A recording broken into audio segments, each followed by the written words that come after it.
hoje, em nome de Jesus, estudaremos a lição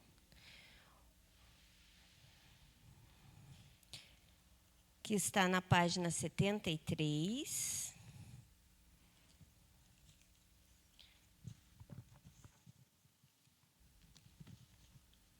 Vou arrumar aqui. Costumo falar com as duas mãos, né? Então fica complicado segurar o microfone e falar ao mesmo tempo.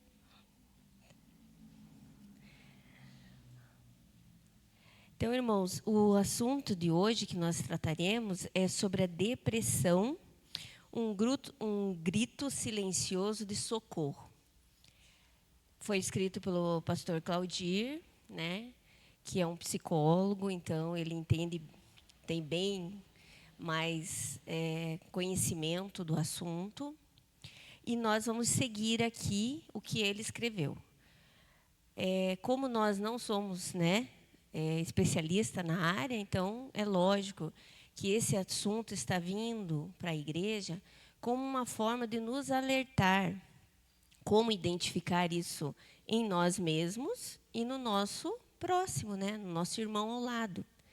E também para quebrar esse preconceito que existe dentro das igrejas e fora dela. Nós, como agentes do bem, que é isso que nós somos, Nós, como cristãos, nós somos agentes do bem. É nós que fazemos a diferença na nossa comunidade. Nós devemos fazer essa diferença. Por isso que nós estamos todos os dias, nós buscamos se aproximar mais de Deus. Todos os sábados nós nos reunimos aqui para estudar a Bíblia, estudar assuntos relevantes tanto para a nossa vida espiritual como para o nosso dia a dia. Por quê? Porque nós precisamos estar preparados, aonde quer que nós estejamos, para trazer uma palavra de conforto, para ter uma palavra de Deus para uma pessoa que chega até nós, ou com um problema, ou mesmo trazendo para nós uma dificuldade de um familiar. Então, nós temos que ter um mínimo de preparo para estar acolhendo essas pessoas. A palavra de Deus, ela é a nossa base para tudo. Ela é o princípio e o fim. E é tudo que existe, desde a ciência, desde da própria medicina, ela não deixa de ter princípios bíblicos. O ser humano ele sempre partiu dos princípios que Deus firmou nesse mundo. Por mais que as pessoas muitas vezes não reconheçam isso ou não dêem esse crédito, mas nós que conhecemos a palavra de Deus, nós sabemos que tudo está aqui. Tudo está na palavra de Deus. Eu convido a igreja novamente para curvarmos as nossas frontes e eu vou estar novamente orando, pedindo a sabedoria de Deus para esse momento. Querido amado Deus, mais uma vez chegamos à Tua presença para pedir a direção do Teu Espírito Santo em tudo que aqui for dito, em tudo que aquilo for falado, que tudo tenha base, Senhor, na Tua palavra e que venha de Ti. Senhor, se algum de nós está enfrentando esse problema, que o Senhor nos dê alento, que o Senhor nos dê compreensão e libertação, Senhor Jesus, de tudo aquilo que tem tentado nos destruir. Senhor, sabemos que o Senhor veio para nos dar vida e vida em abundância, mas sabemos que o inimigo das nossas almas, ele veio para destruir.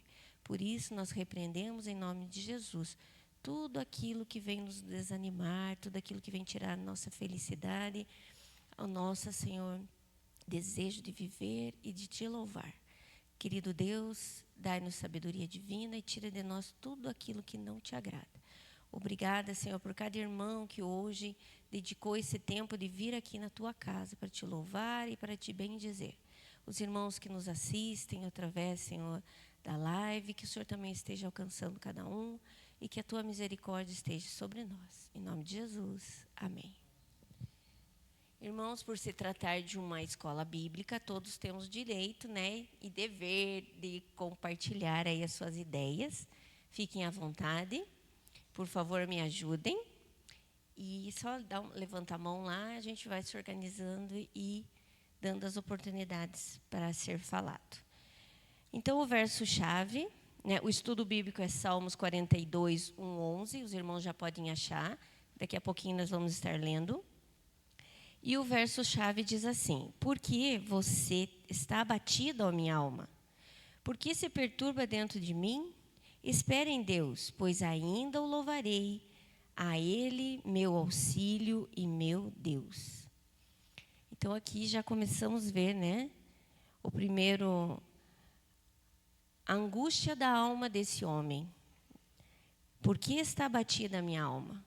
Ele está tentando aqui entender o porquê daquele sentimento ruim dentro dele. Ruim de maldade ou ruim de causar mal-estar? Ruim de causar mal-estar. Ele não está se sentindo bem. E ele sabe que ele não é desse jeito, né? Então ele já está percebendo aqui que não está normal. Aquele sentimento ali não é algo comum na vida dele.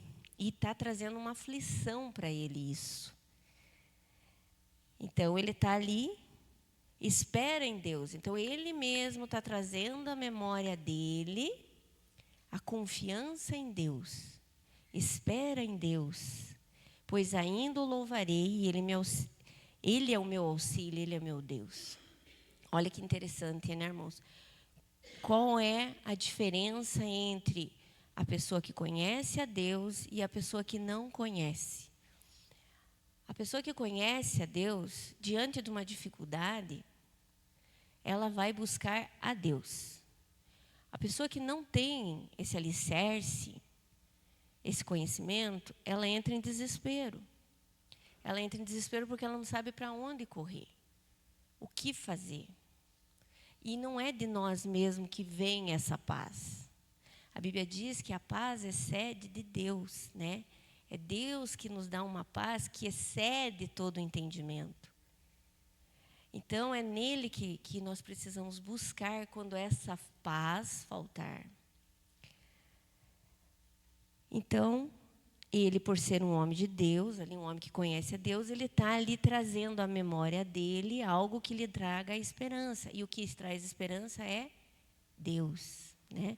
Então, vamos ler ali, partindo aqui do verso chave. Eu já li né? Mas vamos continuar. Como a corça anseia pelas águas correntes, a minha alma anseia por ti, ó Deus.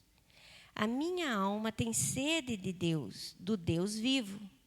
Quando poderei entrar para apresentar-me a Deus? Minhas lágrimas têm sido o meu alimento, de dia e de noite, pois me perguntam o tempo todo: onde está o seu Deus? Quando me lembro destas coisas, choro angustiado, pois eu costumava ir com a multidão, conduzindo a procissão à casa de Deus, com cantos de alegria e de ação de graças, entre a multidão que festejava. Por que você está assim tão triste, ó minha alma? Por que está assim tão perturbada dentro de mim? Ponha a sua esperança em Deus, pois ainda o louvarei. Ele é o meu Salvador e o meu Deus. A minha alma está profundamente triste, por isso de ti me lembro. Desde a terra do Jordão, das alturas do Hermon, desde o monte Mizar. Abismo chama abismo, ao rugir das tuas cachoeiras, todas as tuas ondas e vagões se abateram sobre mim.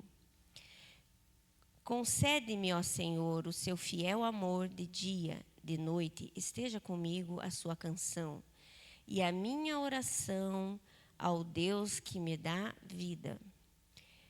Direi a Deus, minha rocha: por que te esquecesses de mim? Por que devo sair vagueando e pranteando, oprimido pelo inimigo? Até os meus ossos sofrem agonia mortal, quando os meus adversários zombam de mim. Perguntam-me o tempo todo: onde está o seu Deus? Por que você está assim tão triste, ó minha alma? Por que está assim tão perturbada dentro de mim? Ponha a sua esperança em Deus, pois ainda o louvarei, e Ele é o meu Salvador e o meu Deus. Então, lendo essa passagem, a gente percebe, irmãos, a angústia que essa pessoa está passando. E é algo, irmãos, que se ele, um homem conhecedor da palavra de Deus, com tantas demandas, né? Nós conhecemos ali a história de Davi, né? Quantas demandas ele tinha como rei e também todo o processo ali que ele passou. Então é lógico que em algum momento, e nesse momento aqui que ele escreve esses salmos, ele se sente angustiado, ele se sente oprimido, mas como eu já disse, ele sabe a quem recorrer. Ele traz à memória dele aquilo que pode trazer consolo. E essa é a importância de nós buscar a Deus na nossa vida, buscar conhecer a Deus. Porque é nesses momentos que nós vamos pôr a nossa fé em prática. E muitas vezes nós vamos se sentir tão fracos, irmãos, tão desesperados, que nós vamos estar contando com as orações dos nossos irmãos. Mas nós precisamos já ter isso dentro de nós, para nós não sucumbir. Eu lembro uma época que eu passei um problema bem sério de saúde. O Drinho passou um problema muito sério de saúde. Ele estava bem e do nada ele infartou. E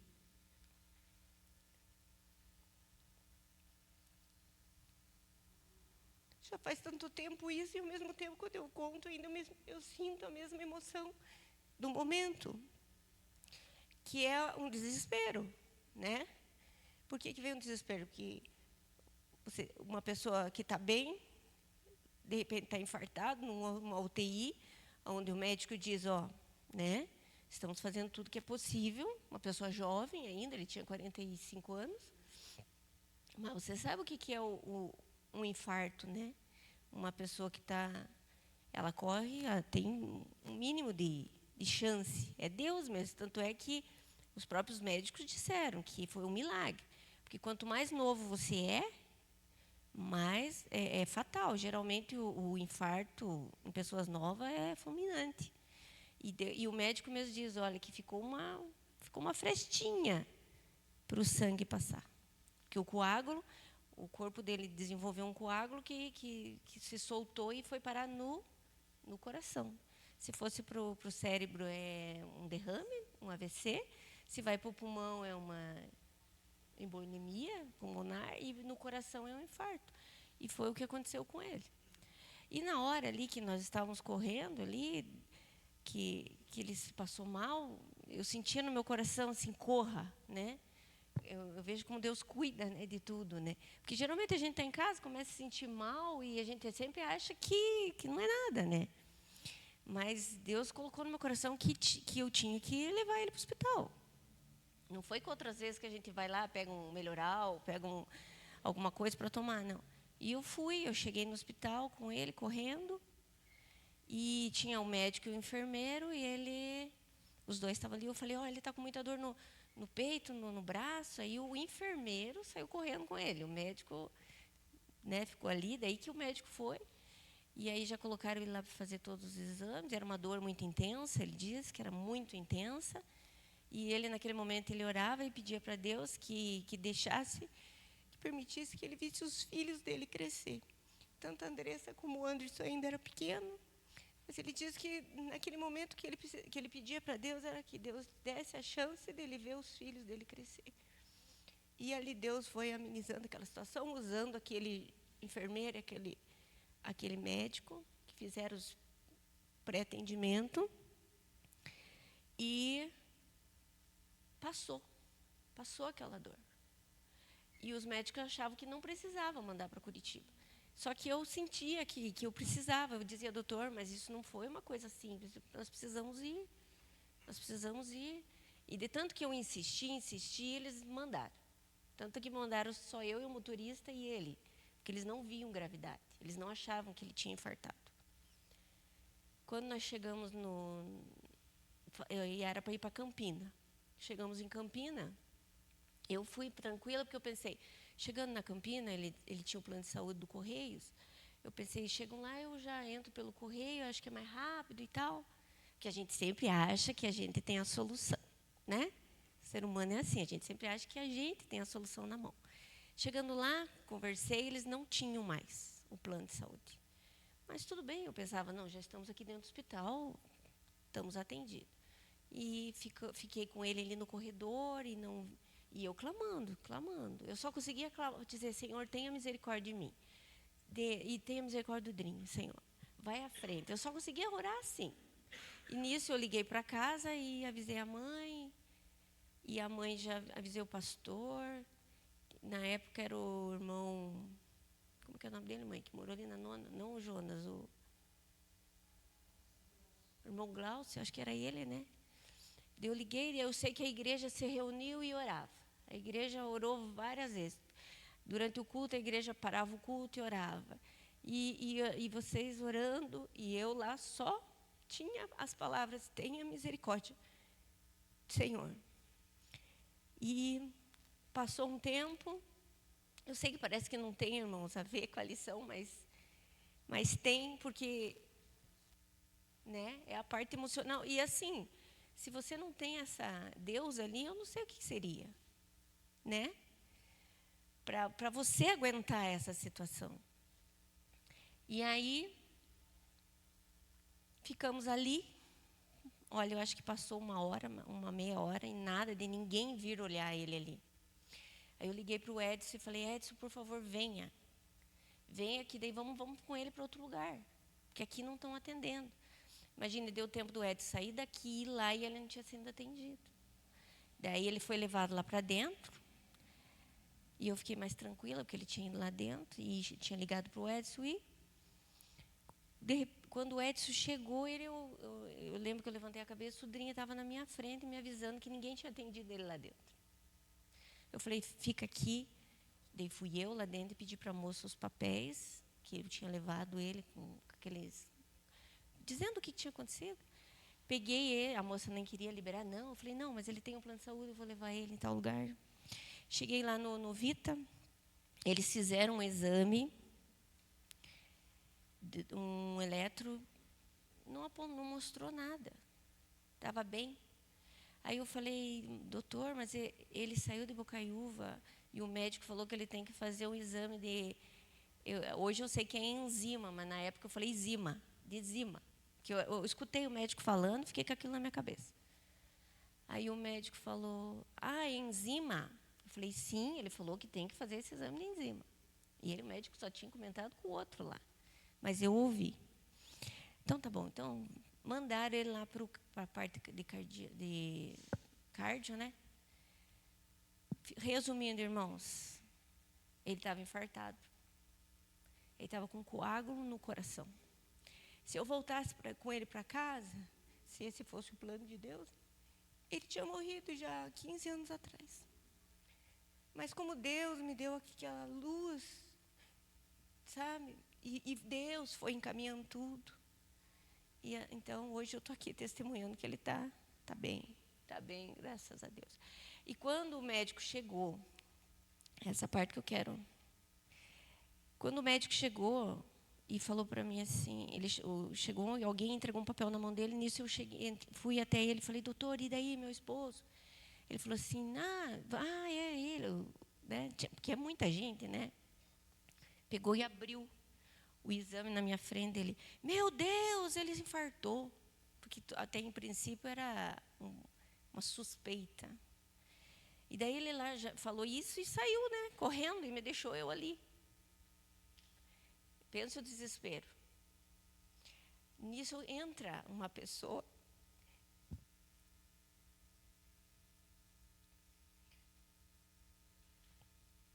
Como Deus é maravilhoso, né, irmãos? Entra uma pessoa com uma Bíblia na mão. Eu corri para ele. Corri lá. Falei, meu irmão, por favor, ore comigo. Eu acabei de receber uma notícia que meu esposo infartou e ele está ali, e eles vão, né?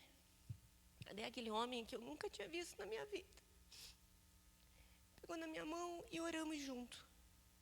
Aquilo trouxe paz no meu coração, me acalmou. Foi o tempo que nós oramos, eu já fui daí eles já vieram me buscar para ir lá, pegar os pertences e conversar com ele, porque, né, é sempre aquela coisa, a despedida, né? Aí fui lá, conversei com ele, tentar acalmar ele. Eu dizia, não, eu estou chorando porque eu sou chorona, tá tudo bem, né? Porque os médicos não tinham dito para ele que ele estava infartado, até para não deixar mais nervoso ainda, né? Daí conversamos rapidinho ali, já levaram ele para a UTI, foi feito todo o procedimento.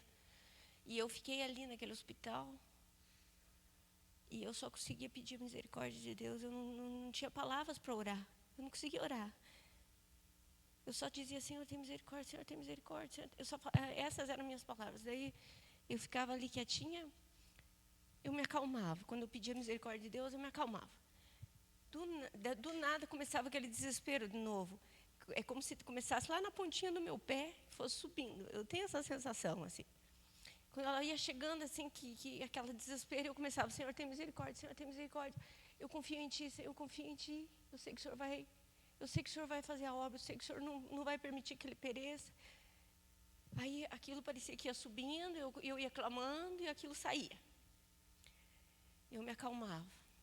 E assim foi a noite inteira. Eu queria vir aquele desespero, e eu clamava ao Senhor. E a igreja aqui clamando, tenho certeza, meus pais em casa, toda, né? E eu sei que daí no outro dia ele precisou fazer como é que é? É que entra pela cateterismo, né? Que entra pela virilha, também corre risco. Mas pela misericórdia de Deus, louvado seja Deus, no outro dia ele fez essa cirurgia, ele ficou 9 dias na UTI, mais 3 dias no quarto, e para a honra e glória do Senhor, ele voltou para casa e está bem. Né? Então eu digo assim, irmãos, é nessa hora, por que eu estou contando isso? Eu sou uma pessoa que fui criada, tive a honra, a graça de ser criada num lar cristão. Né? Eu sempre tive essa confiança em Deus, que Deus sempre estava no controle de tudo. E foi desesperador. Você já imagina se eu não tivesse esse Deus para me sustentar, esse conhecimento da palavra de Deus? O quanto seria... Eu não sei o que teria acontecido comigo naquele momento.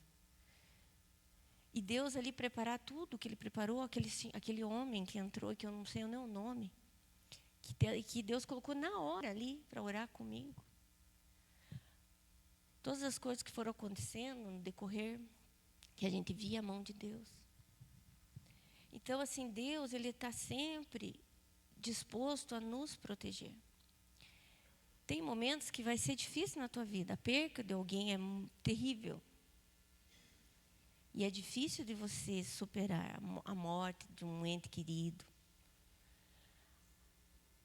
E é só Deus mesmo que vai ali no dia a dia, trabalhando no teu coração, mostrando para você que Ele tem um plano maior na tua vida, que se Ele recolheu aquela pessoa era porque naquele momento ela estava preparada para subir com Ele. E que nós que estamos aqui temos que continuar, né, esse legado. Mas Deus vai trabalhando isso em você, você vai colocando em Deus aquela dificuldade, aquela dor. Às vezes não é a morte no ente, às vezes é uma separação. Às vezes é mesmo teus filhos crescerem e sair de casa. Né? Às vezes é uma doença. São vários fatores. Às vezes está tudo bem. E você a tua parte hormonal, né? O teu cérebro não está produzindo o que ele deveria e você começa... Aí você mesmo começa a se questionar, mas meu Deus, por que eu estou me sentindo assim? Eu estou bem, meus filhos estão bem, minha casa, não falta nada para mim. Por que eu estou assim, meu Deus? Você começa a se questionar, você começa a perguntar para Deus Você tenta se entender também. Aí, né? Aí vem o perigo da pessoa começar a se julgar. Começar a dizer, mas... Né, se julgar ou ser julgada. Aí isso vai causar mais danos ainda. Vai trazer mais dor ainda àquela pessoa. Né? Porque muitas vezes nós não conseguimos explicar. Nem o médico muitas vezes consegue explicar o porquê que você está desse jeito. Até que uma pessoa que faz terapia, não é no primeiro dia que o médico identifica você. Às vezes faz terapia por um bom tempo. Às vezes é algo que aconteceu com você lá na tua infância, que você nem lembra. Quer dizer que aquilo ali para você foi lá, mas a tua mente registrou e alguma coisa teve um gatilho ali e despertou aquilo em você, ou às vezes uma carência, né? E não é fácil de identificar isso, porque é um sentimento. É algo que vem, é algo que vai, né? A lição fala disso também, né? Mas o que nós precisamos? Nós precisamos se fortalecer no Senhor. E como que nós vamos fazer isso? É na hora que vem essa angústia, é clamar o sangue de Jesus. Senhor, tem misericórdia de mim. Senhor, tem misericórdia de mim. Isso não está normal. Eu não estou bem, Senhor. Estou triste. Eu estou angustiado. Me ajuda, tira de mim, me fortalece. Procurar um amigo para conversar, alguém que você confia. Falar para a pessoa, eu não estou bem, nossa, tenho chorado muito, tenho sentido medo. Tentar buscar alguém que você possa conversar, que isso vai ajudar também. Na lição fala, né, que uma das coisas é a gente se isolar, né? A tendência é se isolar, porque a pessoa isolada, ela se sente mais depressiva ainda. Então, nós precisamos ter cuidados, irmão, com nós, primeiro, com nós mesmos, e se identificar no outro também tentar ajudar, né? Sem julgamento, sem achar que é falta de fé. Ah, mas crente, cristão, ter depressão, como assim? Nós temos o Espírito Santo, que é o nosso consolador. E é nele que nós buscamos o consolo diante da dificuldade. Vamos ler um pouquinho ali, irmãos? Alguém quer ler para mim ali o primeiro parágrafo da introdução? Para não ficar só nas minhas... Alguém gostaria de ler? Pode ler, irmão, por favor. Deixa eu te dar o microfone aqui.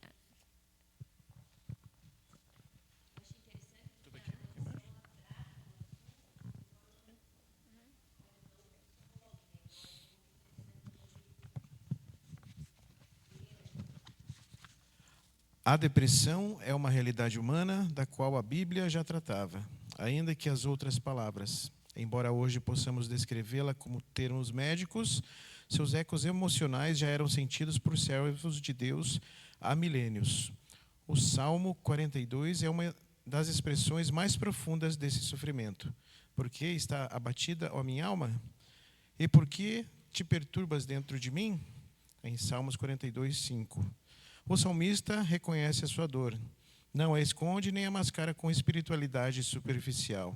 Ao contrário, ele expressa choro, sensação de abandono, vazio e profunda angústia.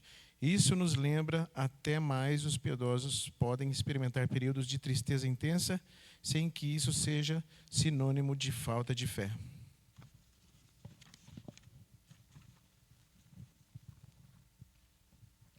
Isso não significa que não exista fé, né? Não é falta de fé.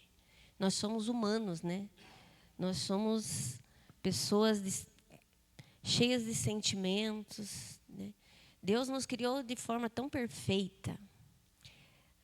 A quem estuda o corpo humano não tem como não ver Deus em nós, né? Tudo é interligado. Os nossos hormônios, tem os hormônios da felicidade, né? Para dormir você precisa de um hormônio, para ser feliz, você precisa de um outro, né? Então, assim, por isso que muitas vezes a pessoa para se pensar, meu Deus, mas eu estou bem. Assim, eu olhando, assim, né? O que eu preciso para ser feliz, eu tenho. Por que eu estou assim? Daí a pessoa começa a se culpar. Se culpar por estar com um sentimento que parece que ele está pecando porque ele está sentindo aquilo, mas é mais forte que ele. Ele não escolheu sentir aquilo. Agora, o que ele precisa? Descobrir o que está causando isso nele. O que está me causando isso? Aí entra a medicina. Vou procurar o médico, eu vou procurar fazer exames para ver o que está faltando no meu organismo. É uma vitamina que está faltando? Se é uma vitamina que está faltando, eu vou preencher o meu organismo com essa vitamina. Deus deixou a ciência, Deus deu sabedoria ao homem. Aquilo que nós não podemos fazer, que a medicina não pode fazer, Deus vai fazer. Mas aquilo que é possível ser feito por nós, pela própria medicina, Deus deixou a medicina. Né? Até a falta da B12 no nosso organismo, ela causa muitos danos. Insônia, falta de memória, cansaço, depressão. Pela falta de uma vitamina que é a B12. E você vai fazer o exame, ela sempre dá baixo. Então, e é uma das coisas que a gente tem que cuidar. Né? Nós temos que cuidar desse templo aqui, ó, esse corpo que é o templo do Espírito Santo. Né? Então, a busca, o cuidado do corpo também é necessário. Né? Daí vem ali, ó, a depressão não é possessão demoníaca ou falta de fé. Nossa, parece tão radical dizer isso, né, irmãos? Mas vocês sabem, assim como eu, que isso muitas vezes foi tratado na igreja como possessão demoníaca, falta de fé. Alguma coisa essa pessoa está fazendo. O que será que essa pessoa está fazendo escondido aí, que ela está passando por isso? Graças a Deus que hoje a igreja já abriu os olhos. Abriu a mente e já saiu desse ponto. Né?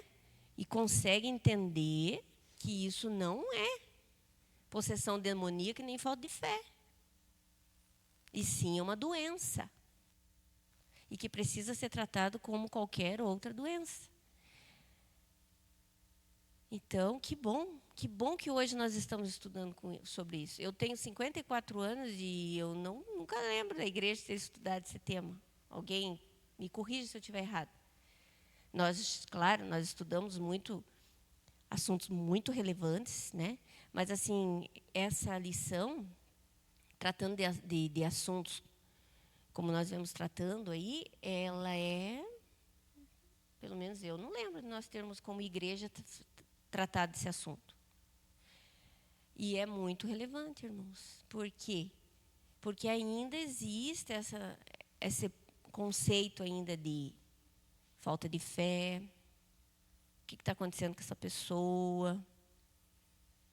Se ela ler a Bíblia mais, ela vai melhorar. Claro, com certeza, ela vai se fortalecer mais na fé.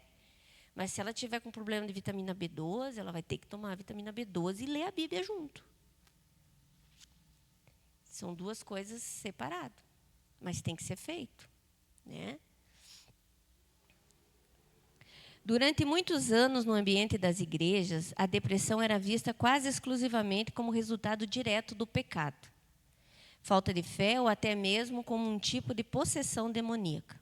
Embora esse entendimento tenha diminuído bastante graças ao avanço do conhecimento e à maior conscientização sobre a saúde mental, ainda é comum perceber certa confusão e até julgamentos precipitados sobre o que realmente é depressão. Alguns, por desconhecimento ou por uma espiritualidade mal compreendida, acabam tratando o sofrimento emocional como falta de empatia, como se fosse espiritualmente superior por não enfrentar a mesma dor. Antes de tudo, é fundamental lembrar que, mesmo sendo crentes em Cristo, nascidos do Espírito Santo e vivendo pela fé, ainda estamos sujeitos às limitações da vida humana e os efeitos da queda do Éden. Habitamos um corpo físico com cérebro, hormônios e emoções e somos afetados pelas mesmas variações que qualquer outra pessoa. A Bíblia não esconde isso. Em Tiago 5,17, lemos que Elias, embora fosse grandemente usado por Deus, era um homem sujeito às mesmas paixões que nós. Ele orou e o céu se fechou. Fez fogo descer, realizou feitos extraordinários e ainda assim atravessou um momento de profundo desânimo, exaustão emocional, chegando a pedir a morte. O mesmo aconteceu com Moisés, Jeremias, Davi, Jonas e outros homens de Deus. Isso nos mostra que a fé fervorosa não imuniza ninguém contra o sofrimento emocional. Diríamos que esses personagens não tinham fé ou estavam possuídos por Satanás por se sentirem assim? Quando nós fazemos um paralelo entre uma pessoa hoje que está com depressão e esses homens do passado, nós acabamos nos tornando uma pessoa menos radical, né? Porque esses homens também estavam no momento de depressão. Elias, como o texto aqui falou, e se encontra lá em 1 Reis 19, que diz a fuga de Elias para Horebe. Nós conhecemos a história que Elias ele se reuniu, né, diante daquele povo. Ele foi desafiado por os profetas de Baal, e eram muitos, e ali, sendo usado por Deus, com toda a autoridade divina, ele, diante daqueles profetas, ele realizou ali milagres, né? Caiu fogo do céu, queimou aquele altar, algo realmente divino, não é do homem. E ainda todos aqueles profetas morreram, porque Deus os fulminou. Então, veja só, como ele estava ali empoderado ali pelo poder de Deus. Ele foi instrumento e foi através dele que Deus realizou todos esses feitos. Então, vamos dizer, nossa, era para ele sair dali se sentindo o Elias, né? O homem mais poderoso naquele momento ali na face da terra. Às vezes a gente se sente grande por muito pouco, né? Imagina você falar, orar, cair fogo do céu. Você orar, ser exterminado, é mais de 300, né? Acho que é bom a gente ler ali para não ficar nas minhas...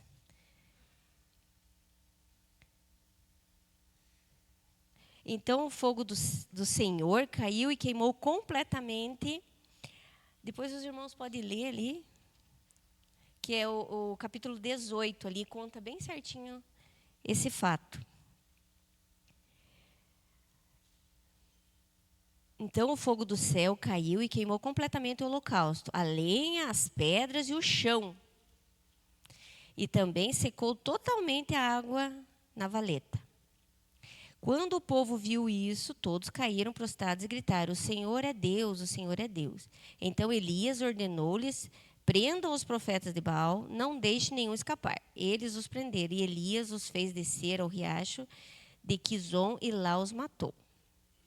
E Elias disse a Acabe: vai comer e beber, pois já ouço o barulho da chuva pesada.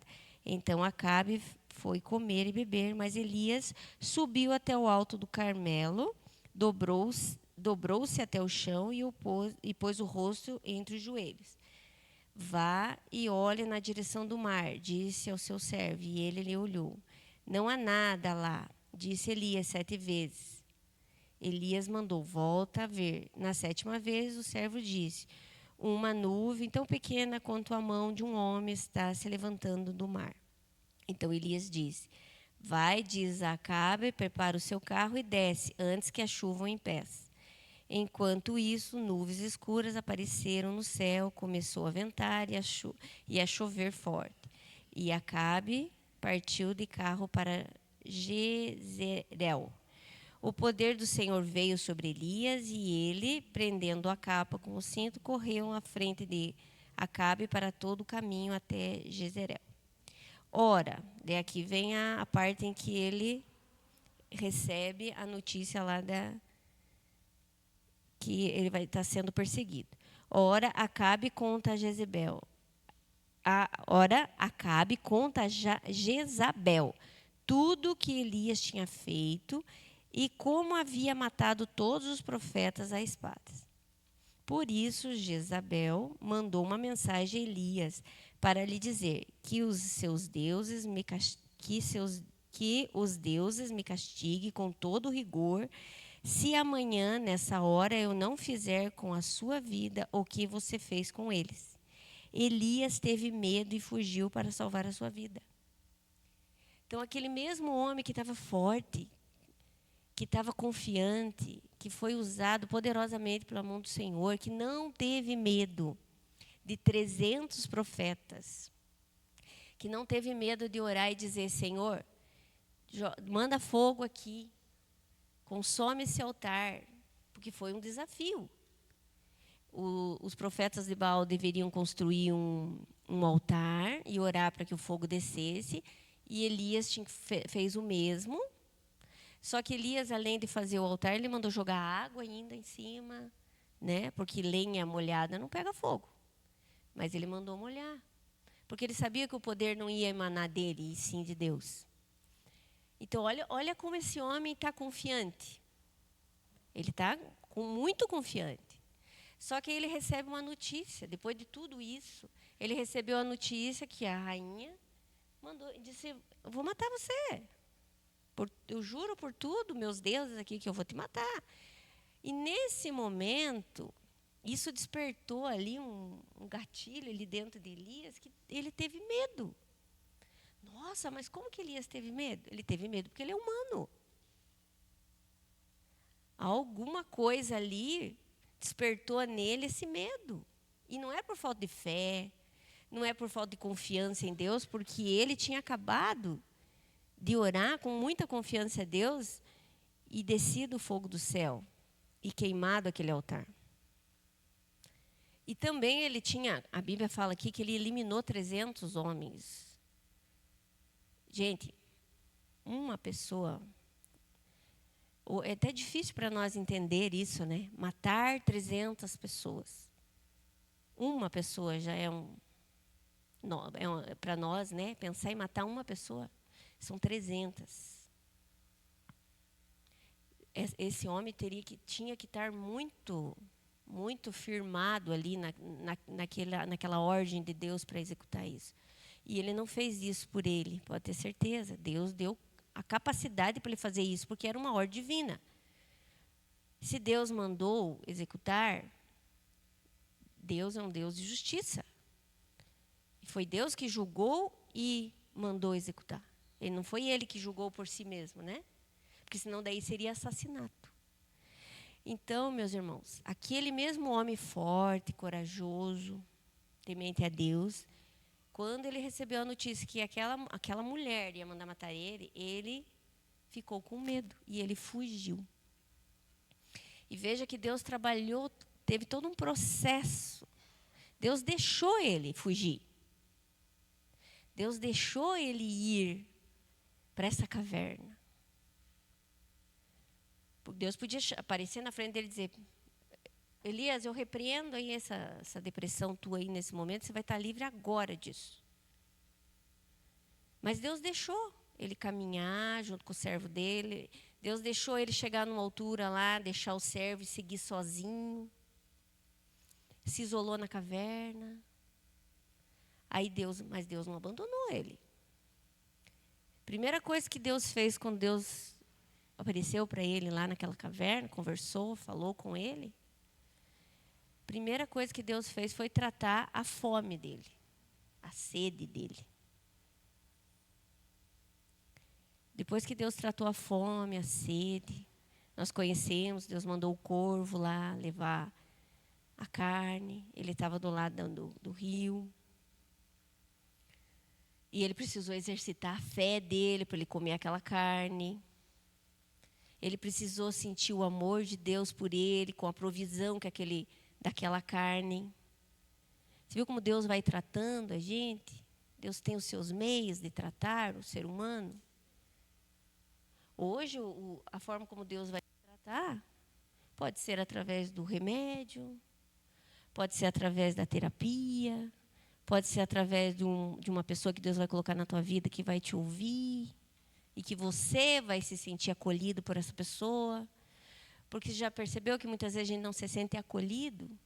E não é porque não estão nos acolhendo, é que nós estamos tão machucados que às vezes nós não sentimos o acolhimento da pessoa, nós sentimos o julgamento só.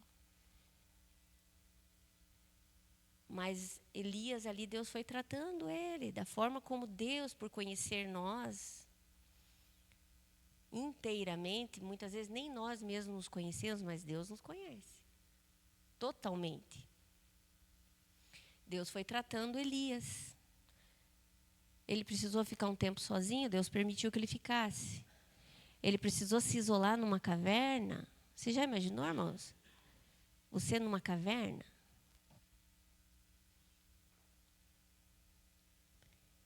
Num lugar, uma caverna, vai ter o que lá na caverna? Bicho, escuridão. Durante o dia você tem a luz do sol, durante a noite é um breu. Sem uma cama, ele tinha a capa dele. Para uma pessoa que já está depressiva. Vamos fazer um cenário aí na nossa mente. Eu já morria de medo, né? Eu já ia morrer de medo, não era nem da depressão. Então, Deus permitiu isso. A escolha que ele fez a escolha de ir para a caverna. Deus respeitou a escolha dele. Só que Deus foi lá procurar ele. E Deus deu primeiro aquilo que ele precisava alimentar o corpo dele. E aí Deus apareceu para ele. Primeiro veio um vento forte. Ele achou que Deus estava ali, não, Deus não estava. E ele ficou procurando Deus. E Deus veio numa brisa. E como ele era um homem de Deus, ele conseguiu sentir, ele conseguiu perceber Deus na brisa. Por isso nós temos que conhecer Deus, para conhecer Deus nos pequenos detalhes. Porque às vezes Deus vai se apresentar na tua vida num grande milagre. Mas Deus também vai se apresentar para você numa pequena coisa. Alguma coisinha que vai acontecer na tua vida, mas você tem que estar atento para perceber Deus em tudo que você tem, tudo que você faz. E perceber Deus também nos nãos dele. Porque nós só queremos perceber Deus no sim. Só quando cai o fogo do céu. Não, Deus está comigo porque ele derrubou. O fogo caiu do céu, queimou o altar e lambeu as pedras. Mas Deus também estava com ele na brisa. Onde nem ele, se ele não tivesse atento, ele não perceberia. Mas ele percebeu porque ele estava buscando Deus. Mesmo naquela caverna, mesmo com fome, mesmo com frio, ele não deixou de buscar Deus. Ele só estava passando por um momento difícil na vida dele, que nem ele mesmo entendia.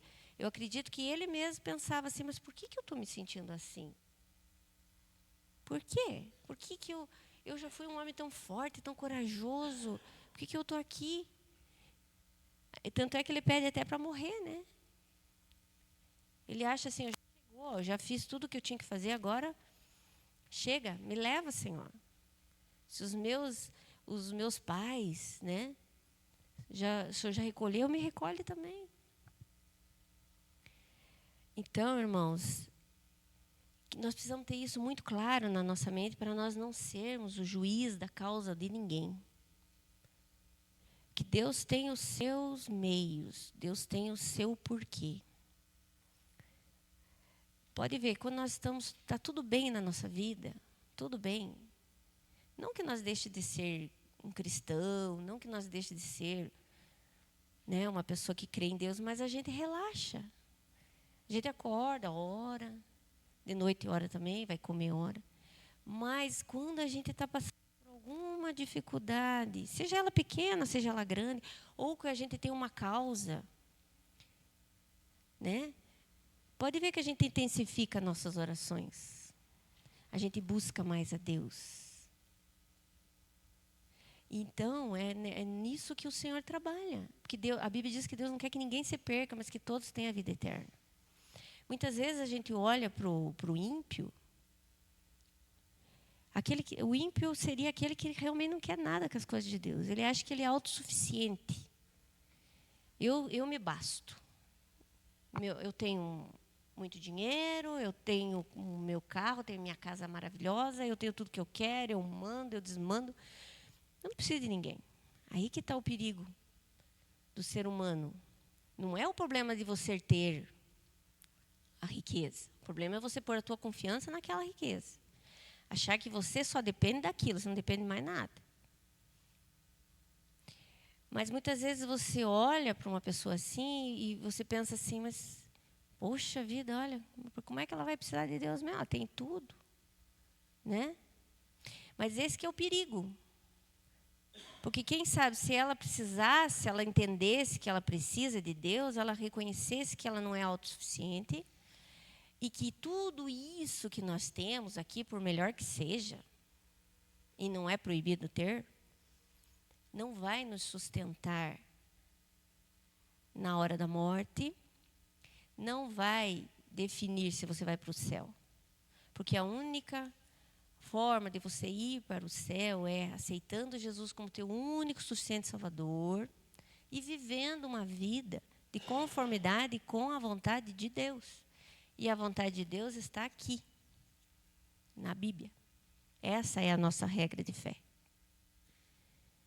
Então, quando o homem deixa de depender de Deus e para depender de si mesmo, ele peca, porque ele se afasta de Deus.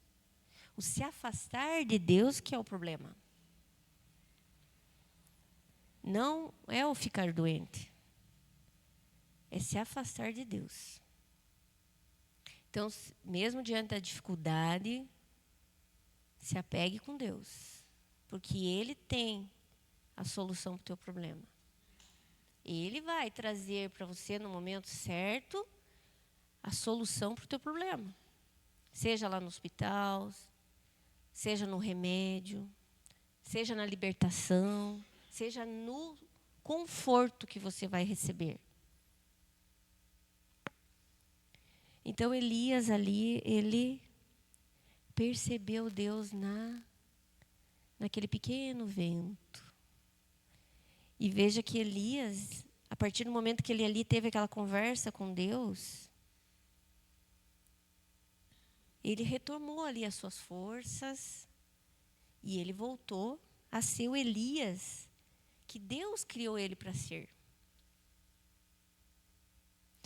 E Deus, quando se apresenta a ele ali, diz assim, né? O Senhor aparece a Elias. E a palavra do Senhor veio a ele. O que você está fazendo aí, Elias? Você acha que Deus não sabia que ele estava ali, o que estava passando por dentro dele? Mas Deus pergunta para ele, o que você está fazendo aí, Elias? Porque a partir do momento que ele fosse responder a Deus, ele já ia fazer uma reflexão ali. É mesmo, mas o que eu estou fazendo aqui? Né? E ele responde, mas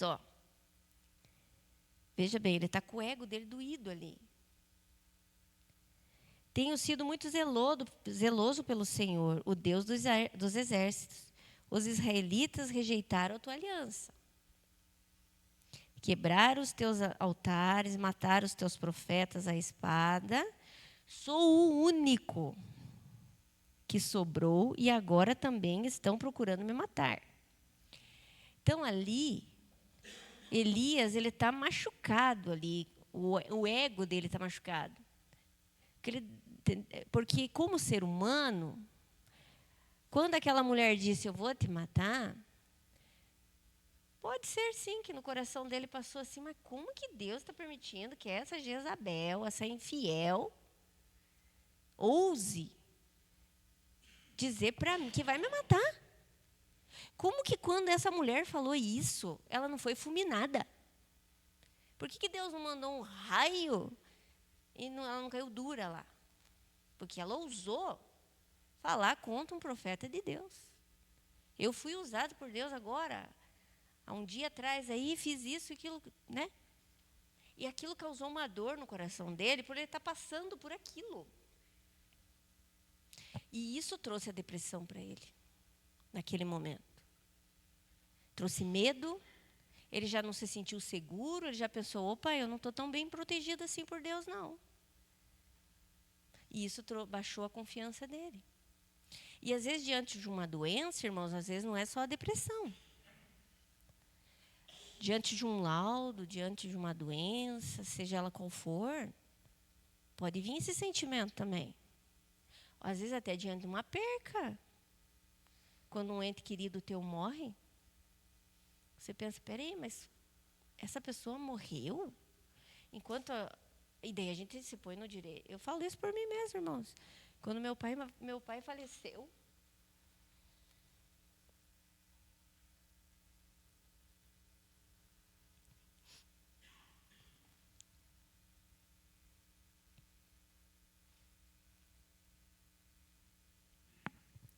eu perguntava para Deus por quê. E eu sou cristã. Eu sei que nós estamos nesse mundo de passagem. Mas eu dizia, Senhor, olha que pecado meu, mas eu vou confessar diante de vocês. Eu já confessei diante de Deus, mas eu vou confessar para vocês. Eu vi uma pessoa de idade andando na rua, fumando, às vezes, eu dizia, por que o senhor levou meu pai, aquele homem lá, ó, fumando? Meu pai não fumava. Meu pai era um homem temente a Deus. Meu pai era um homem que lutava pela igreja, tinha um prazer pelas coisas de Deus. Por que, Senhor, o senhor não deixou ele viver um pouco mais? Meu avô morreu com 90 e poucos anos, nem era evangélico. E nós achávamos na nossa cabeça que meu pai ia viver muitos anos. Se o pai dele viveu 90, nem crente era. Imagine meu pai, um crentão. Né? E eu ficava questionando Deus. Mas olha como Deus é misericordioso. Eu perguntava isso para Deus, eu falava isso na minha mente, que era para mim mesmo, mas Deus trazia a minha memória. Mas esse homem precisa ser salvo. Esse homem precisa de Deus. Teu pai já estava preparado. Quem está precisando de preparação é você, aquele homem. Vocês têm que cuidar. Isso vinha na minha mente, muito alto, muito assim, audível. E eu dizia, ai, Senhor, me perdoe. Mas no outro dia eu estava pensando igual. E levou um tempo, irmãos. Vou dizer para vocês, não foi um dia, não foi 2. Para eu parar de pensar assim. E Deus sempre me dando a resposta na minha mente. Ele nunca me deixou sem a resposta. Toda vez que eu perguntei, Ele me respondeu. Ele me trouxe a minha memória aquilo que eu deveria estar pensando e que é o correto. Então, nós, seres humanos, somos cheios de querer questionar Deus. De achar que nós sabemos mais e que Deus tem que seguir a nossa cartilha. Mas Deus sabe todas as coisas. Ele sabe o tempo de todas as coisas. Porque a nossa vida pertence a Ele. Né? E quem somos nós? Para dizer o que Deus faz, o que Deus deixa de fazer e que momento Ele deve fazer. E que nós somos merecedores. Que não, Senhor, como o Senhor está fazendo isso comigo? Se eu não mereço, como assim? Foi o que Elias pensou aqui também, ó. Tenho sido muito zeloso pelo Senhor dos exércitos. Os israelitas rejeitaram a tua aliança. Eu não rejeitei a tua aliança. Eu não quebrei eu quebrei os altares deles, tudo por amor a ti. E o Senhor deixa aquela mulher dizer que vai me matar. E nem fez nada para ela, não quebrou nem a unha dela. o Senhor disse: sai e fica no monte, na presença do Senhor, pois o Senhor vai passar. Sai, Elias. Saia daí, Elias. Esse aí não é teu lugar. Eu não te criei para estar aí dentro dessa caverna. Sai daí. Mas vocês já perceberam, irmãos, que pela passagem que o sair da caverna foi do Elias? Deus não arrastou ele lá de dentro. Deus convidou ele. Saia daí, Elias. Venha para fora, que eu vou falar com você. Elias teve que levantar com as suas perninhas, se arrastando, com vontade, sem vontade, e ir para fora. Deus não falou com ele lá dentro. E Deus podia. Mas o exercício já era uma forma de Deus estar tratando ele. Saia e fique no monte, na presença do Senhor, pois o Senhor vai passar. Saia daí e fique aqui na presença do Senhor, que eu vou passar. Obediência. Então veio um vento fortíssimo, não era um ventinho, um fortíssimo que separou os montes. É o vento, hein, irmãos? Esmigalhou as rochas diante do Senhor, mas o Senhor não estava no vento. Deus só estava mostrando para ele o poder dele, uma fração do seu poder. Depois do terremoto, depois veio um terremoto. Diante dele. Mas o Senhor não estava no vento. Depois do vento, houve um terremoto. Mas o Senhor não estava no terremoto.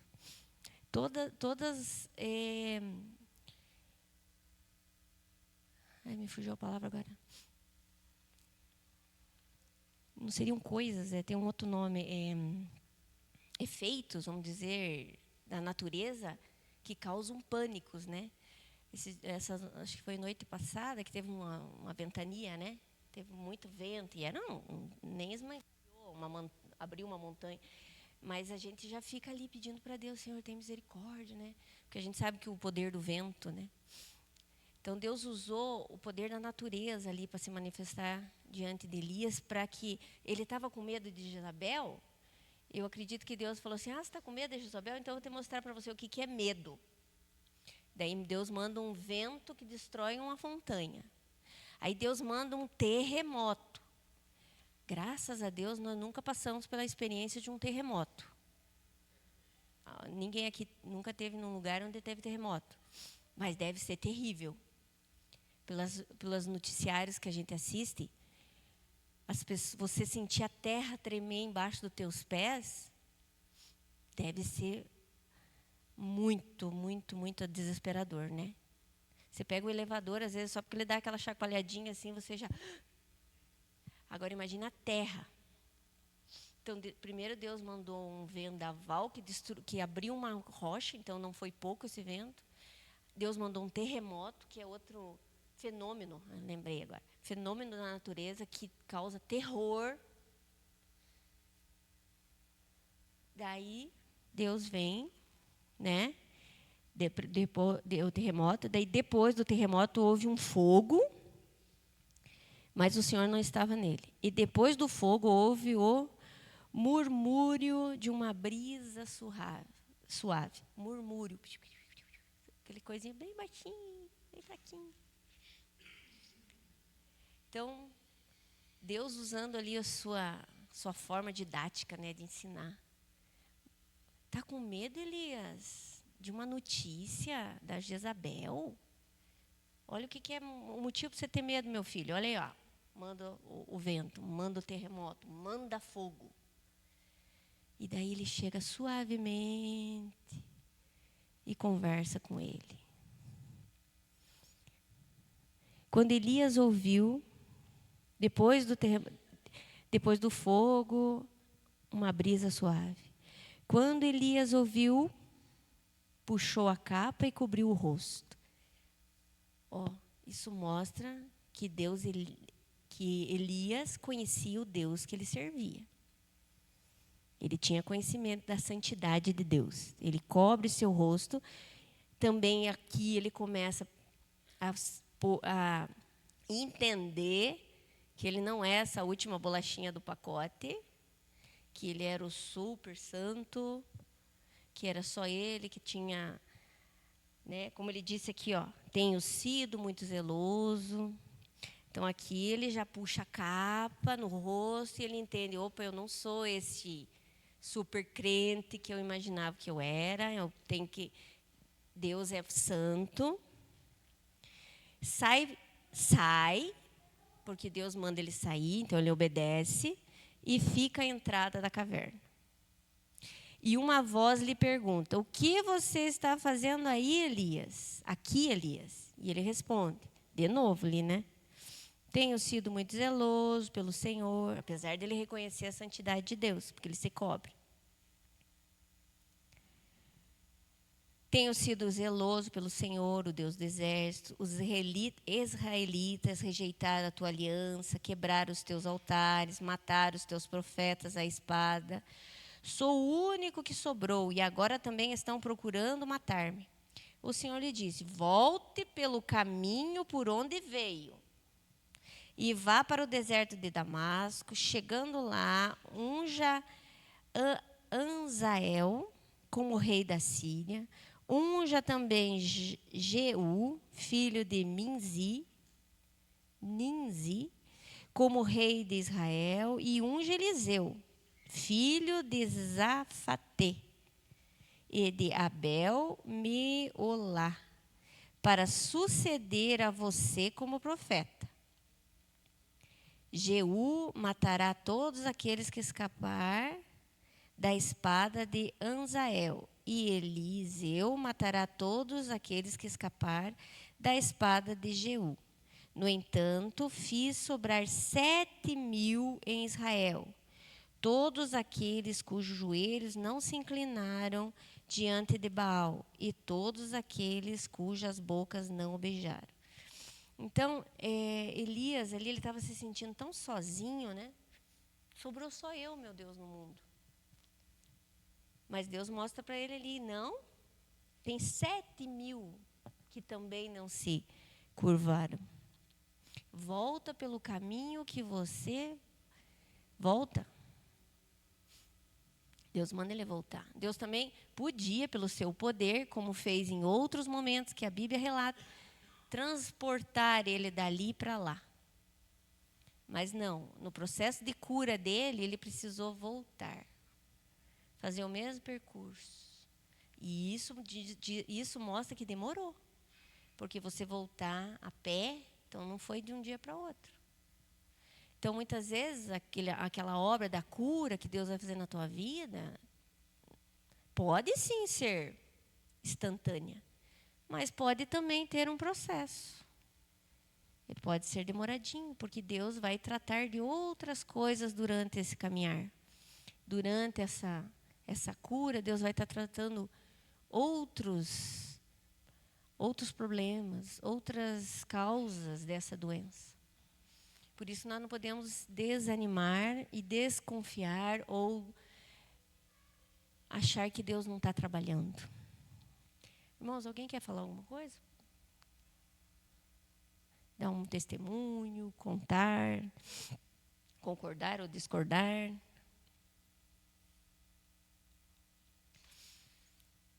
Então, irmãos, no nosso dia a dia, vão surgir muitas Jezabels, muitas cavernas que muitas vezes nós nos enfiamos lá dentro, mas nós vamos ter que sair de lá.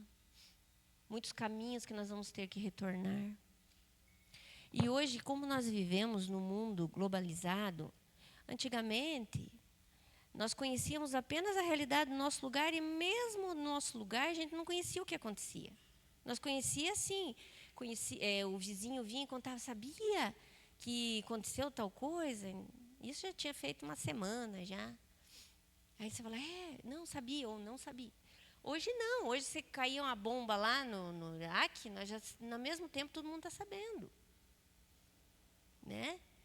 Se acontecer alguma coisa no nosso município aqui, já tem o jornalzinho aí do município que já divulga. Você já fica sabendo. Então, além dos teus problemas, dos meus problemas, eu acabo me envolvendo com os problemas, primeiro do meu município, do meu bairro, da minha cidade, do meu Paraná, do meu estado, do meu Brasil, daí vou para o mundo. E isso também causa muita angústia, causa muita preocupação. Até as nossas crianças estão depressivas, né? Porque elas começam a ver rumores de guerras, elas assistem o jornal ali muitas vezes junto com a gente e vê, morreu tantas pessoas, aconteceu isso, aconteceu aquilo, isso causa medo. E pode ver que o que levou Elias a fugir foi o medo, porque o medo ele abre outros gatilhos. Então, assim, devido a tudo isso, nós estamos sendo influenciados, não tem como não estar. Por isso mesmo que essa caverna ali significa mesmo fugir de tudo. Não, eu quero ir lá no meio daquele mato, quero sentar num toco lá e quero ficar lá, não quero que ninguém me incomode. Né? A gente não pensa isso às vezes? Se eu pudesse... E a gente acha que isso vai ser a solução, né? Pode falar, pastor?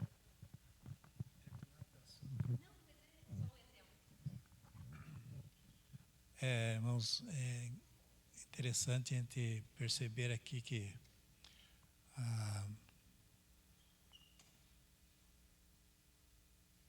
a igreja, a função que ela tem, né? Nós como corpo de Cristo, né? Que nós como devemos agir, né? Em diversos sentidos, né? De cada problema, né? O que eu quero dizer aos irmãos que nós como corpo de Cristo, como igreja, como salvos em Cristo, nós não estamos livres dos problemas, né? Nós estudamos em lições anteriores aí, por exemplo, a que passou, sábado próximo passado, nós estudamos sobre o homo afetivo, né? E como que nós devemos agir por esse lado aí. E as anteriores também, cada lição que nós estudamos, né, como devemos agir. E vimos, né, na lição passada que o problema do homoafetivo não é uma doença, né, é pecado, né? E hoje nós estamos estudando a lição ao contrário, né? Não é pecado, mas é uma doença. Então é o contrário. E como nós devemos agir assim, né? Então a lição traz para nós aqui, a irmã frisou aí já, que não é falta de fé, não é falta de espiritualidade, né? Acontece, né? E como que nós devemos agir? Eu estava escutando o comentário dos irmãos da live de São Paulo, né? Que eles falaram, o irmão lá, o psicólogo também, né, irmão Bernardo, ele estava falando que citou, né, também lá os amigos de Jó, né? Muitas vezes nós somos como os amigos de Jó, agimos assim, né?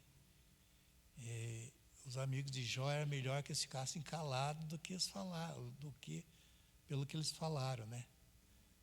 Então o que eles falaram para Jó prejudicou muito, em vez de curar Jó, prejudicou mais, né?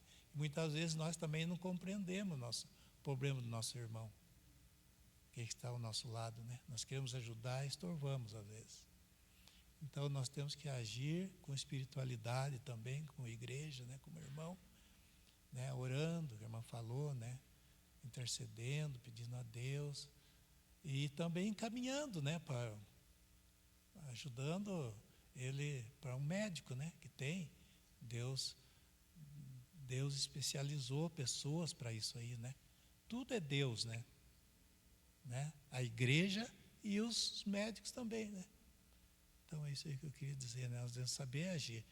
Eu já ouvi pessoas dizer assim que crente não pode ter depressão. E é engano, né? É difícil quem quem não tem depressão. E muitas vezes, aí o pastor Bernardo falou também, né, porque ele é como psicólogo também, né, ele falou assim que existe o depressivo que não aparece, o alegre, né, aquele que às vezes ele vai, está indo, agindo assim, mas ele chega em casa, ele cai. Né?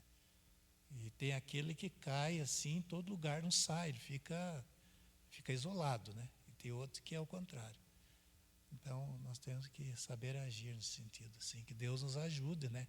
Que Deus nos dê espiritualidade. Se nós somos sadio, né? Vamos ajudar aquele que está precisando, né? Obrigada, pastor. E o perigo, né, pastor, de nós, no lugar de ajudar o nosso irmão, ainda nós terminar de matar ele, né? Porque se o crente não pode ter depressão, então eu não posso contar que eu estou doente.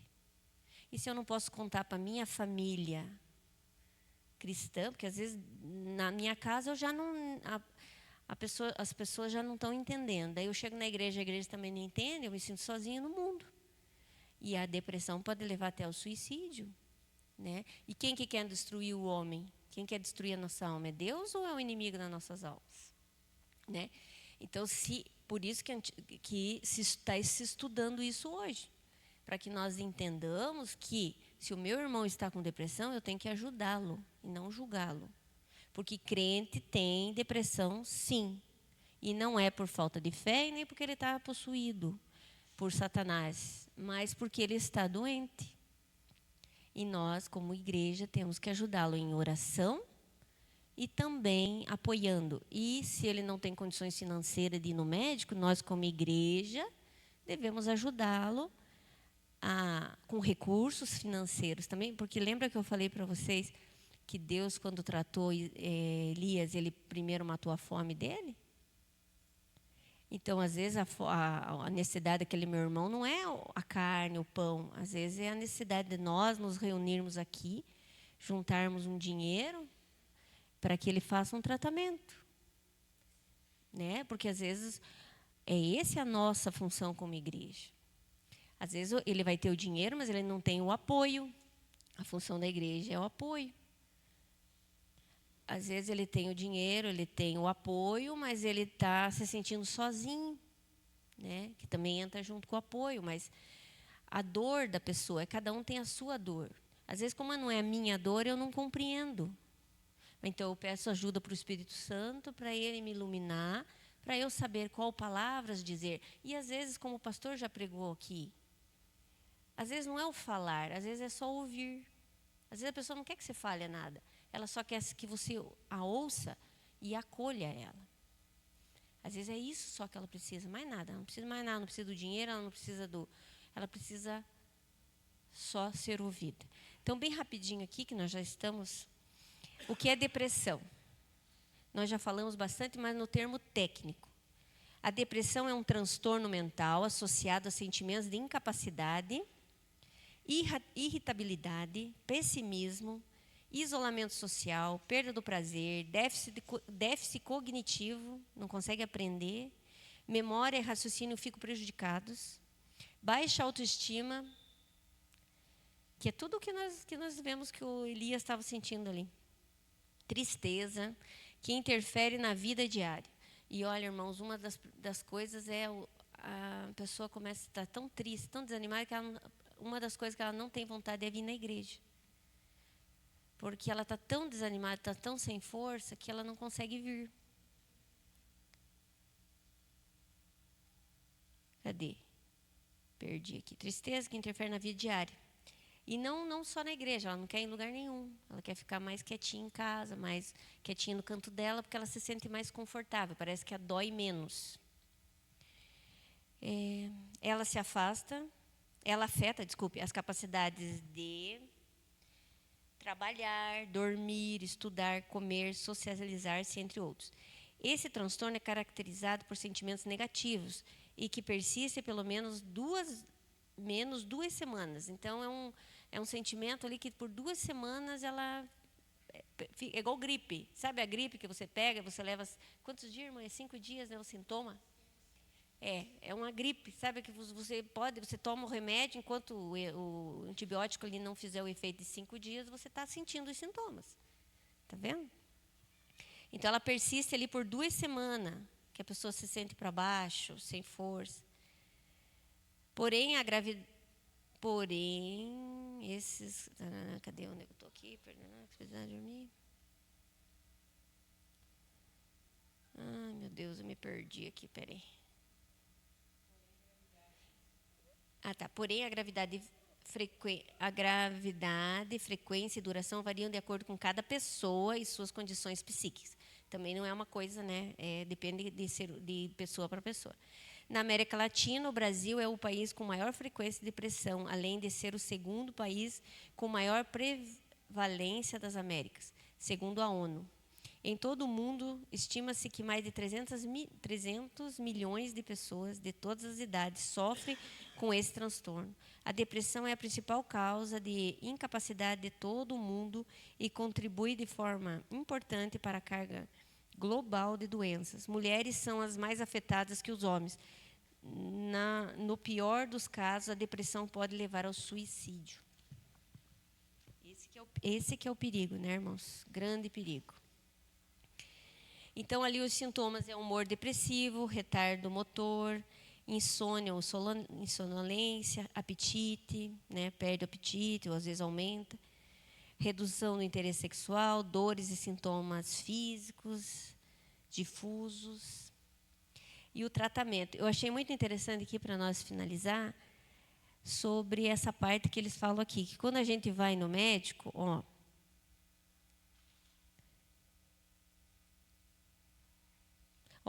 sobre o medicamento para a saúde mental, é válido salientar que, assim como há preconceito quanto às doenças, há também preconceito quanto aos medicamentos. Frases como, isso vai te viciar, vai te deixar fora do ar, igualzinho a um zumbi, entre outras, são muito conhecidas. Daí a pessoa não toma por causa que tem medo de ficar assim. O que chama atenção é que ninguém, ao voltar ao médico com diagnóstico de hipertensão, diabetes ou outras enfermidades que exijam medicamentos contínuos, é incentivado a não tomar a medicação. Pelo contrário, os conselhos são para que não esqueçam de tomá-las. Certa vez, um pregador disse que toda cura é divina, se somos curados de forma sobrenatural, através da oração. Foi Deus quem nos curou. Se somos tratados por médicos ou medicamentos, isso não deixa de ser divino, pois foi Deus que capacitou os homens por tais efeitos. Lembremos o que nos diz Tiago. Toda boa dádiva e todo dom perfeito vem lá do alto, descendo do Pai das luzes, em quem não pode existir variação ou sombra de mudanças. Outro aliado importante no tratamento de doenças emocionais é o psicólogo. A psicologia é uma ferramenta útil e extremamente importante para o tratamento das doenças emocionais, pois ajuda a compreender pensamentos comportamentais e sentimentos que muitas vezes a pessoa não consegue organizar sozinha. Assim como buscamos um médico especialista para cuidar das doenças do corpo, também é sábio buscar um profissional para cuidar da área psicológica. A psicologia não substitui a fé, mas caminha ao lado dela, contribuindo para a restauração plena da saúde emocional. Daí aqui tem a prevenção, né, da depressão.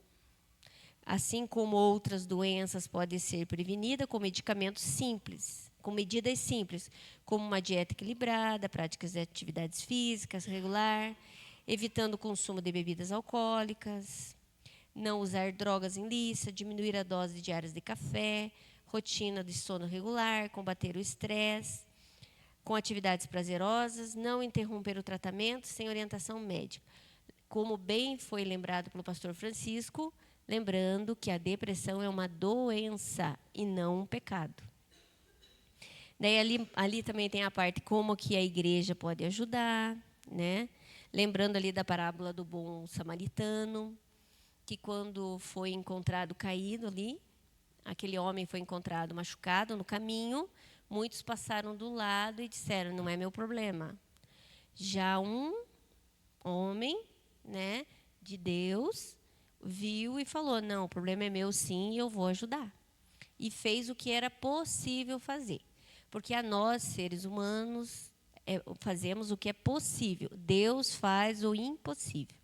Mas nós não podemos dizer, eu não posso curar a depressão, então eu não vou fazer nada. Não, eu não posso curar ele, mas eu posso ajudá-lo nessa caminhada, orientá-lo a procurar ajuda, e eu posso dizer para ele, meu irmão, você não está em pecado, você está doente. Então, você precisa ir ao médico, você precisa se tratar, você precisa procurar um psicólogo para te ouvir, porque muitas vezes a pessoa está depressiva já por não encontrar ninguém que a ouça e que a compreenda, né? E o psicólogo ele vai direcionar a pessoa a entender o porquê que ela está sentindo aquilo. Por isso que ele estuda para isso, né? Porque muitas vezes nós queremos dar a solução para a pessoa, mas nós não sabemos como. Então, por isso que muitas vezes nós é melhor ouvir e deixar que o psicólogo oriente, né? A pessoa precisa ali se sentir amada. E nunca, se nós já fizemos isso, não vamos fazer mais. De dizer para a pessoa, não toma esse remédio que você vai ficar viciado. Você vai ficar um zumbi. Você vai deixar de ter... As pessoas vão fazer de você gato e sapato, porque daí você não vai ter mais controle sobre a tua vida. E aí as pessoas vão tomar decisão por você. Não é assim, irmão. Você não vai ficar dopado. Daí já é outro remédio, seja para outra coisa. O remédio da depressão, ele vai ajudar a estimular os neurônios ali, a parte do teu cérebro que precisa da felicidade. Irmã, me ajuda. O teu cérebro produz tudo isso. Para você dormir, alegria. Como que é o nome? Quando a gente tem que praticar exercício físico para estimular serotonina. Olha, falta serotonina, você não dorme, você chora, sabe, sim. Do nada você está depressivo, porque está faltando isso no teu organismo. E nós, mulheres, aproveitando falar para nós, mulheres, nós temos que cuidar muito mais disso. Por quê? Porque o nosso corpo exige muito mais hormônios, né? Quando somos novas, que temos todo ali o processo o menstrual, então as meninas quando são novinhas elas sentem também, nós mulheres. Daí quando chega na menopausa também sentimos mais ainda, porque daí falta tudo isso. Então assim, quando as mulheres, irmãos, estiverem tristes em casa, não é por causa de vocês, é por causa do nosso hormônio mesmo. É porque nem nós sabemos por que nós estamos se sentindo assim, mas é um organismo. Daí tem dia que nós estamos bem, tem dia que, de repente, vem aquela felicidade. Nós pensamos, como é que eu estava me sentindo tão ruim assim? Por que eu estava me sentindo tão triste? Agora eu estou tão feliz. Mas é normal. Então, eu sei que é difícil de compreender essa variação. Nem nós compreendemos, mas é assim mesmo. E eu vou dizer para vocês que, enquanto nós somos novas, acontece isso, e quando ficamos um pouquinho mais velhos também, então a paciência vai ter que ser para sempre. Mas vocês, homens, também, né? Passam por isso e tem que se cuidar. Porque o homem também tem a antropausa, né? Tem que procurar também ajuda e, se estiver se sentindo deprimido, cansado, sem sono, também tem que procurar um médico para relatar isso. Falando em tratamento, até a parte, irmãos, de tomar remédio para vermes. Muitas vezes a gente esquece disso, e às vezes o médico não receita, fica muitos anos sem tomar o remédio para vermes, também causa muitos problemas na saúde. Então é importante todo mundo aí tomar remédio para vermes também, aí, e ver as vitaminas no corpo, como é que está. Para concluir, que eu tenho 2 minutos, conclusão. Ao observarmos a experiência do salmista, no Salmos 42, percebemos que a jornada de quem enfrenta a depressão envolve altos e baixos. Momentos de lágrimas, sensações distantes de distanciamento de Deus e profundo cansaço interior. No entanto, o Salmo também revela esperança no meio da dor. Põe a tua esperança em Deus, pois ainda o louvarei. Ele é o meu Salvador, o meu Deus. Essa é a postura de quem reconhece o sofrimento, mas também se agarra a uma verdade maior. Deus continua presente mesmo quando a alma está abatida. Da mesma forma, esse estudo nos lembra que a depressão é uma condição humana real, complexa e multifatorial, não um diagnóstico espiritual ou sinal de ausência de fé. Isso é muito importante, colocar isso na nossa mente. Não é ausência de fé. Assim como a doença do corpo exige cuidados adequados, também as enfermidades da mente precisam ser compreendidas e tratadas com seriedade, oração, apoio profissional e acolhimento comunitário. Então, esse acolhimento comunitário é nós. A igreja, inspirada pelo cuidado compassivo de Cristo e pela sensibilidade pastoral da Bíblia, é chamado a ser um lugar seguro, onde as lágrimas são recebidas com amor, onde as histórias são ouvidas sem julgamentos e onde a restauração é construída aos poucos com paciência e verdade. Quando abraçamos aqueles que sofrem, carregamos suas cargas e caminhando juntos, estamos vivendo o Evangelho de forma concreta e restauradora. Que Deus nos ajude a ser uma comunidade que ecoa o clamor de esperança do salmista. Mesmo na dor, ainda há luz, ainda há socorro, ainda há Deus. E Ele caminha conosco em cada passo. Amém. Então, que assim seja, né? Que nós, se precisamos de ajuda, vamos buscar essa ajuda. Não vamos ter vergonha, irmãos. Se você está passando isso, você está doente, vamos procurar recurso, né? A oração vai te ajudar muito, sim, porque é uma fala que você faz com Deus, né? Você vai falar com Deus, você vai conversar com Deus como teu amigo. Às vezes você está ali, ai, ninguém me ouve. Deus te ouve. Então, converse com Deus todo o tempo. Está tomando banho, converse com Deus. Está fazendo comida, converse com Deus. Está trabalhando. E vai falando as tuas angústias para Deus. E pedindo para que Deus vá encaminhando o tratamento certo, a pessoa certa, a palavra certa. Não desista. E nunca se sinta sozinho. Nós estamos aqui, um para ajudar o outro. Tá bom, Pastor Francisco?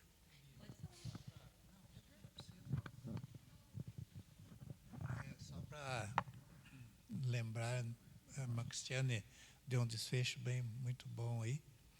E só para lembrar, né, que com Cristo, né, nós somos mais do que vencedores, né? Por exemplo, porque eu vou citar uma das coisas, né? Aqui o autor da lição aqui, psicólogo, né? E os psicólogos falam, né? E nós sabemos que essa doença ela leva ao suicídio, né?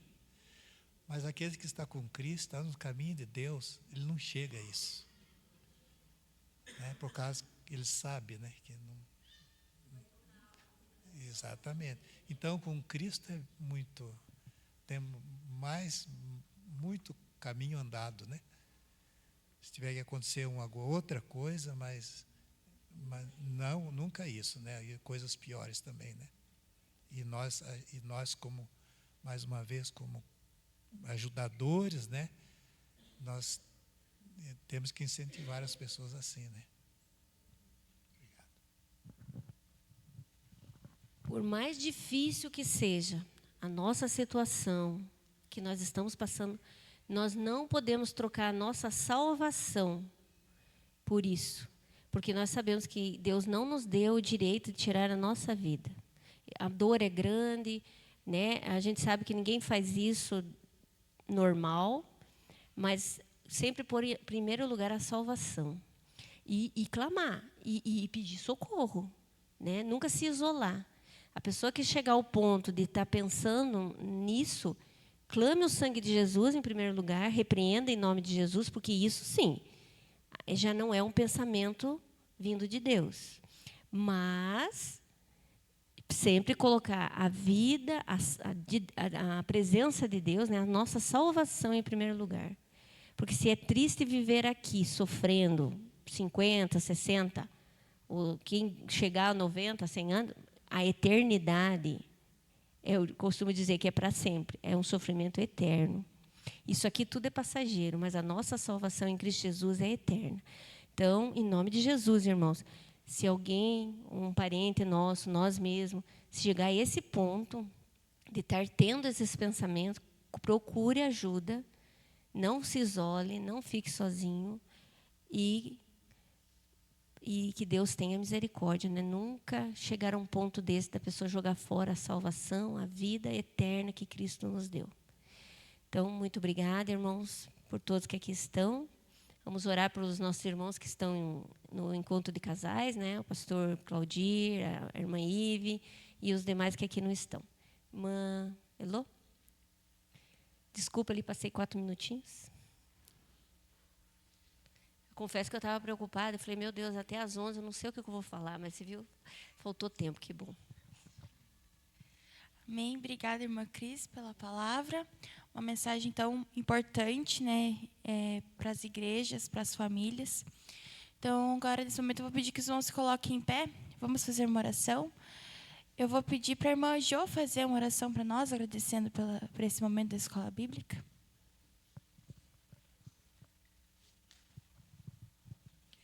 Senhor Deus e Pai, em nome de Jesus, somos gratos a Ti, Paizinho querido. Somos gratos a Ti por este sábado que o Senhor nos deu, Senhor. Somos gratos, Senhor eterno, por este momento de aprendizado contigo, Senhor. Obrigada, Espírito Santo de Deus, por cada família que está aqui, Senhor eterno. Obrigada, Senhor, pelo ensinamento de hoje, Pai amado. Que o Senhor possa, Senhor eterno, nos dar a condição, Senhor eterno, de estarmos, Senhor eterno, cooperando para o bem de todos, Senhor. Em nome de Jesus também eu te peço, Paizinho querido, por todos que foram, Senhor eterno, no encontro de casal, que eles possam ser alcançados pela Tua glória e as Tuas misericórdias, Senhor. Em nome de Jesus, obrigada, Senhor eterno, por mais uma vez, Senhor eterno, de estarmos na Tua casa, Senhor eterno. Em nome de Jesus somos gratos, Pai. Fica conosco neste dia. Amém.